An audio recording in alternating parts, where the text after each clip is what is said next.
علیکم ویورز، یہ ہے آپ سب کا یوٹیوب چینل تبدیلی ٹی وی۔ کیا چیف آف آرمی اسٹاف کی تقرری غیر قانونی تھی؟ اس سوال کا جواب جاننے کے لیے یہ ویڈیو آپ کو آخر تک دیکھنی پڑے گی۔ میں آپ کو آج اس کیس میں ہونے والی سنوائی سپریم کورٹ کی اندرونی کہانی کے بارے میں بتاؤں گا۔ چیف جسٹس پاکستان آصف سعید کھوسہ کی سربراہی میں جسٹس مظہر عالم اور جسٹس منصور علی شاہ پر مشتمل 3 رکنی بینچ نے آرمی چیف کی مدت ملازمت میں توسیع کے خلاف جیورسٹ فاؤنڈیشن کی درخواست کی سماعت کی، اور حیران کن طور پر ان کے وکیل ایڈوکیٹ ریاض حنیف راہی نے آج پہلی سنوائی ہی میں اپنی درخواست واپس لینے کی استدعا کر دی۔ عدالت نے استدعا مسترد کرتے ہوئے کہا، کیس واپس لینے کے لیے ہاتھ سے لکھی ہوئی درخواست آپ لے آئے ہیں اور بیان حلفی بھی نہیں ہے، تو ہمیں کس طرح پتہ چلے گا کہ یہ آزادانہ طور پر آپ لے رہے ہیں یا آپ پر دباؤ ہے؟ چیف جسٹس نے پھر اسے مفاد عامہ کا معاملہ قرار دیتے ہوئے استدعا کو اپنا پہلا از خود نوٹس لے لیا۔ پھر کیس آگے بڑھا تو اٹارنی جنرل پاکستان انور منصور نے بتایا کہ 29 نومبر کو آرمی چیف ریٹائر ہو رہے ہیں۔ ان کی مدت ملازمت میں توسیع کا نوٹیفیکیشن صدر پاکستان کی منظوری کے بعد جاری ہو چکا ہے۔ تو کھوسہ صاحب نے صدر کی منظوری اور نوٹیفیکیشن دیکھنے کو کہا۔ اٹارنی جنرل نے دستاویزات پیش کیے اور پھر حکومت کی غلطیاں پکڑی گئیں۔ چیف جسٹس نے کہا کہ وزیر اعظم کو آرمی چیف تعینات کرنے کا اختیار بالکل نہیں ہے، یہ اختیار تو صدر کے پاس ہے۔ اور یہ کیا ہوا تھا؟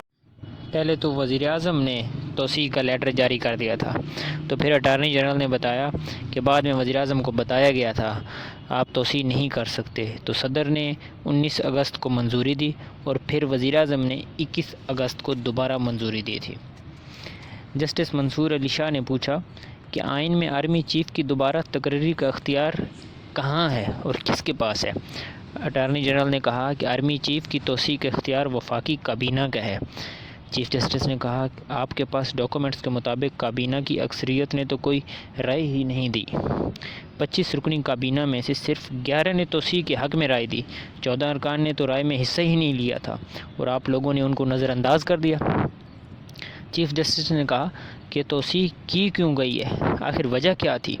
تو اٹارنی جنرل انور منصور نے جواب دیا کہ سر اس وقت ہنگامی حالات تھے، فوجیں بارڈر پر تھیں، انڈیا کے ساتھ انتہائی حالات کشیدہ تھے، تو اور سیکیورٹی کی بنیاد پر توسیع کی گئی ہے۔ تو جسٹس منصور علی شاہ نے کہا کہ سیکورٹی کا ایشو تو ہمارے ملک میں ہر وقت رہتا ہے۔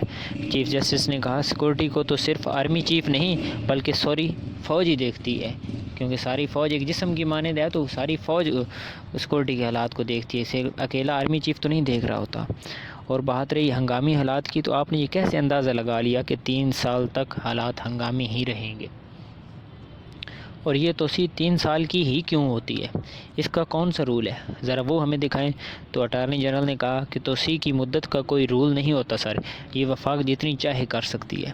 عدالت نے آرمی چیف کی مدت ملازمت کا نوٹیفیکیشن معطل کرتے ہوئے ان کو فریق بناتے ہوئے ان سمیت وزیر دفاع اور وفاقی حکومت کو نوٹس جاری کر دیا اور جواب طلب کر لیا، اور سماعت کل تک انہوں نے ملتوی کر دی ہے۔ اب دیکھتے ہیں کہ وزیر دفاع اور وفاقی حکومت اور چیف آف آرمی اسٹاف خود کیا جواب جمع کرواتے ہیں۔ ابھی حالات آگے کیسے ہوتے ہیں، یہ دیکھنے کے لیے ہمارے ساتھ جڑے رہیں۔ ملتے ہیں ہماری نیکسٹ ویڈیو میں۔ اگر آپ کو ویڈیو پسند آئی ہے تو لائک اور شیئر کریں۔ تب تک کے لیے اللہ حافظ۔